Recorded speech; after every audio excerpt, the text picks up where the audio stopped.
Hello guys, welcome back to my channel. In this video I'll show you my new mega base in Wuling 1.2.2. After the release of the new map Tester Area, we have more mineral chunks and 4 more Forge of the Skies. Anyways, with this new base you will get the highest profits from the outpost selling, even if you produce all the 3 types of gears. First of all, the requirements. You will need Jingyu Volley outpost level 3, so you can sell the new items and the SC Wuling batteries, while the Sub-AIC at the marker stone doesn't matter the level. Then reach a regional developed level 14. To reach the highest mineral purity available, and it's very simple. Just level up all the facilities like depot nodes, environment terminals, and unlock the new depot node and the purification node at the test area. Unlock the new node in the AIC plan, so you can place down 12 Forge of Sky in Wuling, and of course other important nodes as well, so just get them all. Connect the mining rigs in all mining spots, and if you done everything correctly, you should have this amount of ore yield. This is a straight upgrade version of my 1.2.1 base video, so if you used my 1.2.1 base video, just skip to this timestamp, so you can upgrade the base with only few steps, while for new viewers, just keep following the video. Both upgrades for different AIC areas, you will need this. Core-AIC, get Area Expansion 2, and at least the 4th upgrade on bottom side to get 20 depot bus section limit. Jingyu Volley AIC, get Area Expansion 2, and unlock Wuling depot bus. Markerstone Sub-AIC, get Area Expansion 2, and add depot bus section. Let's import the blueprints. Click on Blueprints, then go to Share the Blueprints, and on bottom side click Import Blueprints. Then import the codes you can find in the description or pinned comment. You can also check the Google form link to copy-paste them easier, especially for mobile users. When you import the blueprints and you manually type in the code, pay attention to O and 0. And make sure there are no spaces at the beginning or at the end, as it will give an error.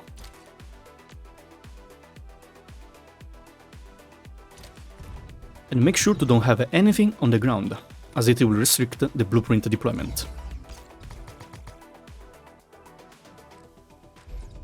If you deploy the hologram, you will need to build it first, else the connected parts cannot be deployed.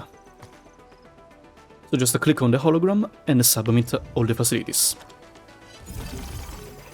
All blueprints works 100%, so if you get any error, it's a problem on your end, so double check that you've done everything properly. Then make sure to delete everything from all 3 bases, and make sure you don't have any Forge of the Sky lost in some parts of the map.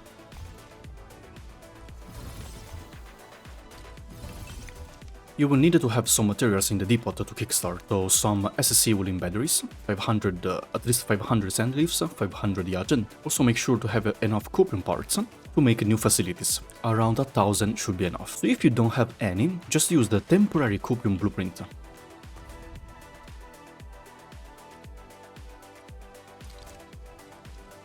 Connect the fluid pumps to these 2 inputs and wait to make around 1000 and then we can start. First of all, place 3 temporary thermal banks in marker stone, and place some batteries in it as a temporary energy source.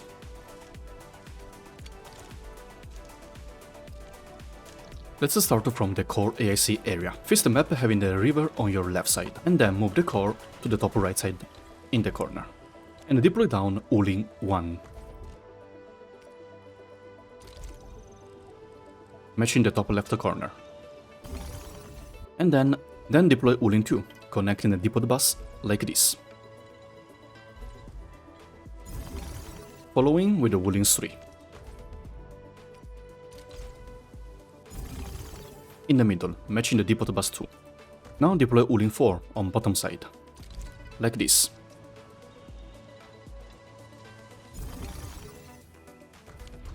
And Wuling 5 next to it.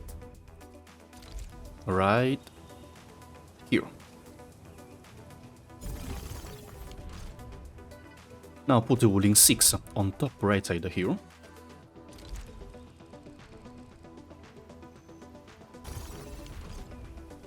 Matching the top side, and move the core in the middle to take all transport belts. Set the bottom right output of the core as a ferrium powder. And at this point deploy Wuling 7. Below the core, connect the belts. Now we need to link the conduits inside the base. On top left side, connect this double inlet to this double outlet. You can move them to an open space. Connect them and put back. Make sure to put back on its original place. Or you can just walk and to connect them manually to be safe. Same for these two single conduits. They need to be linked to these two outlets on bottom right side.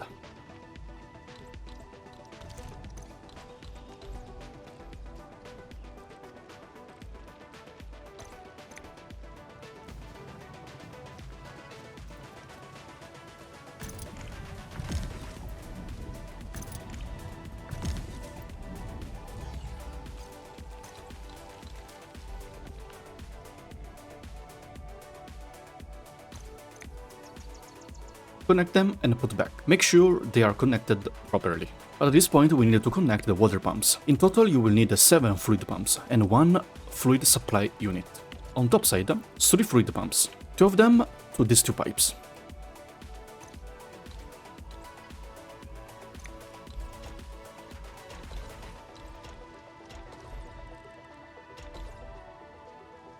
And 1 fluid pump for this pipe below the gearing unit.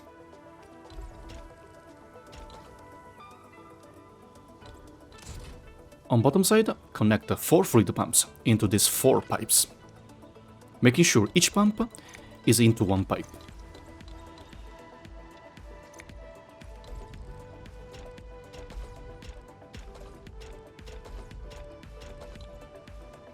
And connect this single pipe from the base, it's coming out from the base, into a fluid supply unit.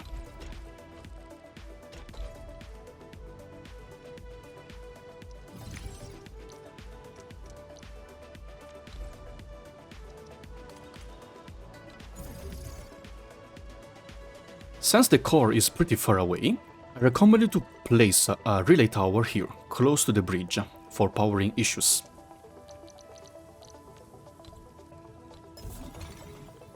One thing to mention is here in the middle, and the Cuprium area. These unpowered protocol stashes are needed to split equally the items into different machines, so do not remove them, and do not power them on. They are not powered by default, so do not touch them. But for safety, turn them off manually and set on storage mode. So in case one day, for some weird reason, you put down a pylon, it will not cause any problem.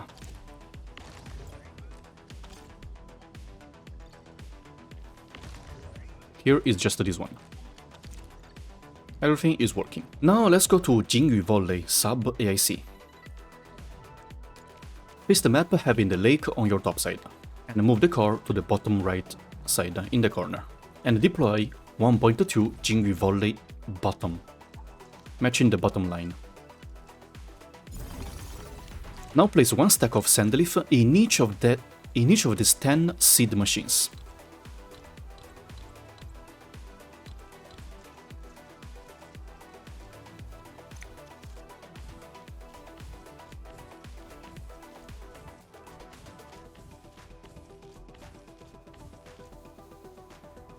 After that, let's deploy 1.2 Jingyu Volley top, here above, and put 1 stack of Yajin in each of these 11 seed machines.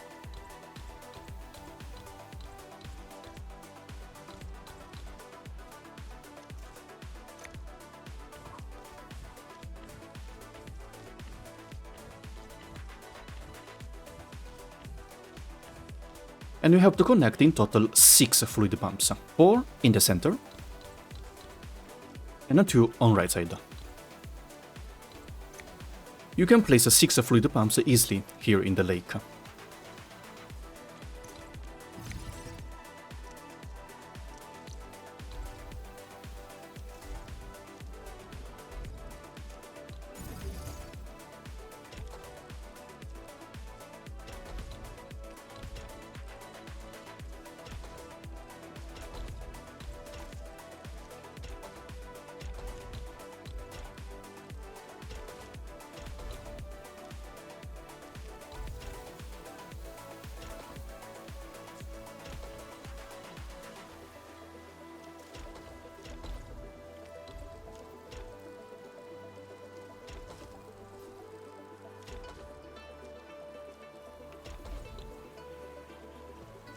Now rotate the core to take the ferrium powders into the depot, like this. Once you've done everything, double check all machines are producing crops, and everything is working fine. In the end, let's head to Marker Stone Sub-AIC. Face the acid lake on your right side, and move the core to top left corner. And deploy the blueprint 1.2 Marker Stone bottom. Here on bottom side.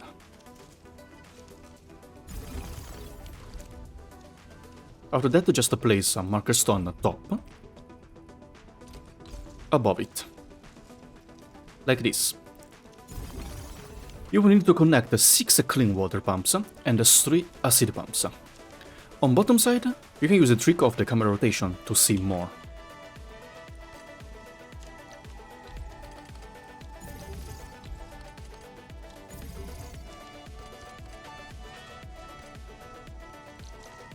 This way is easier to deploy fluid pumps. Just make sure to have 1 water pump into each of these 6 splitters.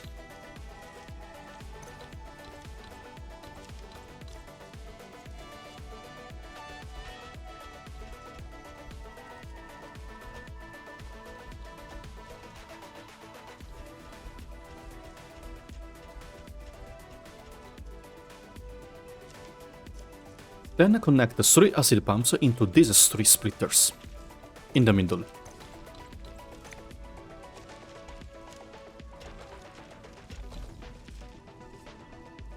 And then make sure this pipe here is coming out from the base, going to a fluid supply unit into the acid lake.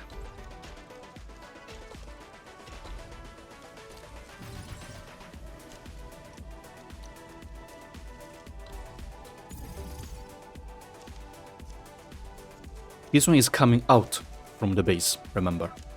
Move the core into this place, taking items from bottom side.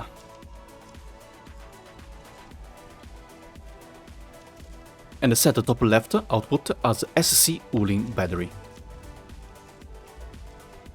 And the top right output as heavy Xiranite. Just delete the temporary thermal banks now.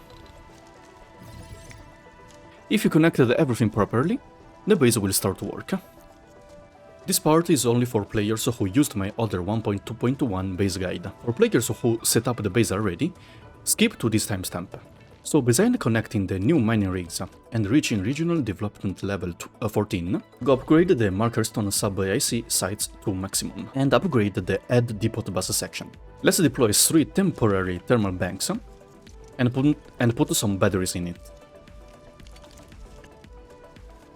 Then let's go to Jingyu Volley Sub-AIC.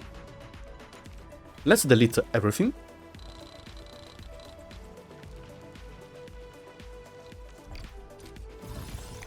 And face the map having the lake above you. Place the core on bottom right side, so keeping it here. And deploy 1.2 Jingyu Volley bottom, here matching the bottom line. Now place 1 stack of sand leaf in each of the 10 seed machines.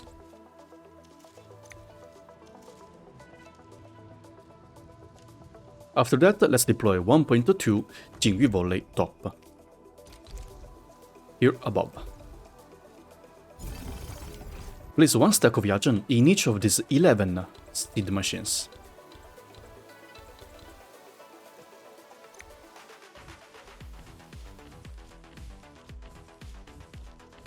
And you have to connect in total 6 fluid pumps, 4 in the center and 2 on right side. You can easily deploy 6 fluid pumps in the lake.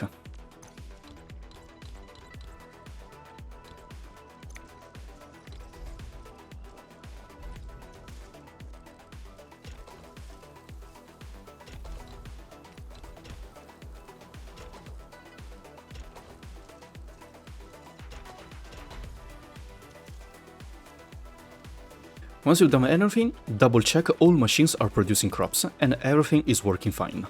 Make sure the core is taking in the ferrium powder. Let's move to the Core-AIC now. Here, close to the core, just deploy down 1.2 Wuling 7, matching the belts into the core. That's all for the Core-AIC. Now let's go to the marker stone Sub-AIC.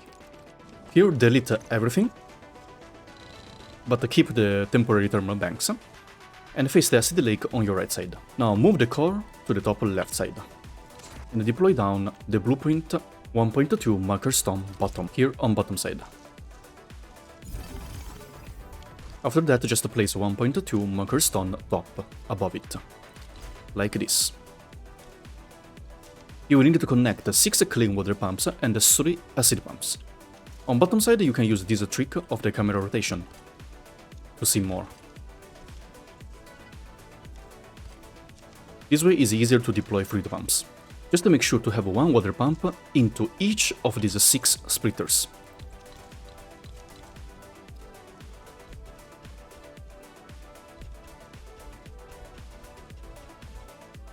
Then connect 3 acid pumps into these 3 splitters in the middle.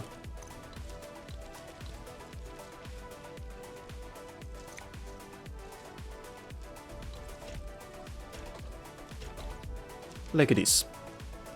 And make sure this pipe here is coming out from the base, going to a fluid supply unit into the acid lake. This one is coming out, remember, from the base. It's not going in, coming out. Move the core into this place, taking items from bottom side.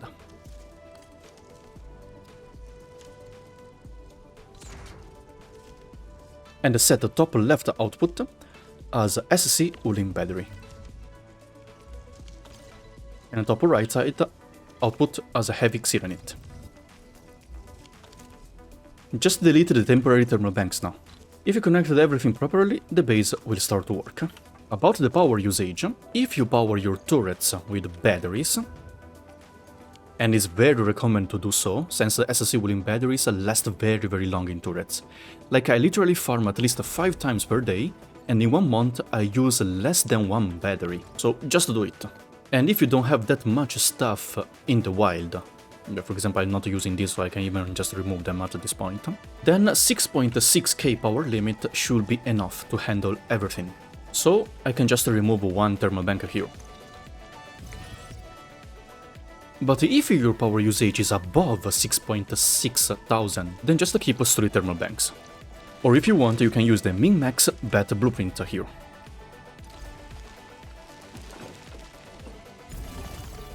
Set the bottom left output as SC Wuling battery 2, and remove 1 thermal bank. This circuit will allow you to handle a maximum power usage of 7700. You will periodically get the warning of insufficient power, but do not worry about that. Your base will never run out of emergency power, as it can self-sustain. But let's be honest, with my base at the lowest production mode, and using 3 thermal banks, so 4.5 battery per minute, you can still satisfy the hour bills earning from the max level outposts. So there is no really need to min-max, and because all the extra items you produce you can't sell them anyways. So yeah. With this base there's no need to set anything for the Metastorage transfer, so you can transfer whatever you want. And let me remind you that the Metastorage transfer does not consume anything from the Volley 4 depot. It generates the material out of nowhere.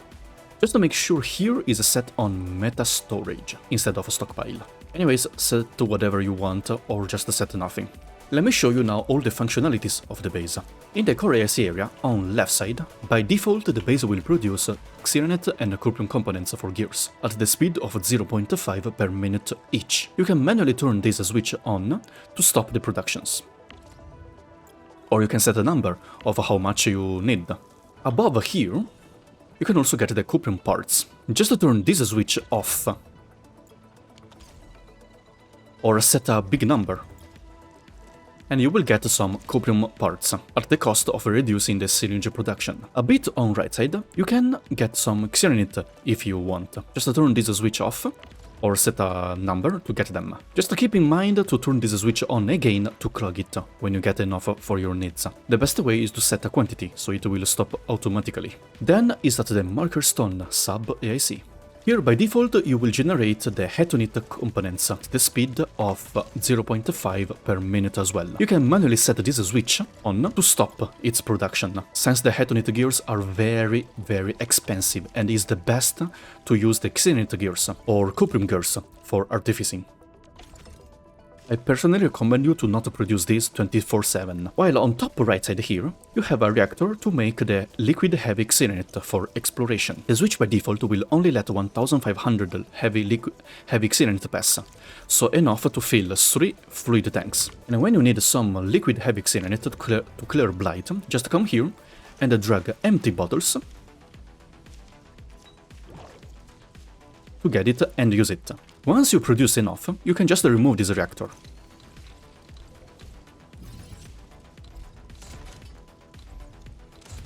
About the factory productions, the base at the lowest production mode, so having all 3 types of gears crafting activated, it will still produce enough materials to satisfy the outpost needs. Now with the Marker Stone outpost level 3, it will produce at a maximum 23,400 bills per hour. So both outposts together will require you 59,688 bills. And with my base at the lowest production mode, using 3 thermal banks will still produce the following materials per minute. 13.25 batteries per minute, but if you use 3 thermal banks then 4.5 are used per minute. So let's make it 8.75 bats per minute. 2.75 Yachen Syringe A. 11 heavy Xiranite and 3.5 Hetonite parts. If you do a small calculation of their value per hour, in the end these materials are worth 59,880 stock bills.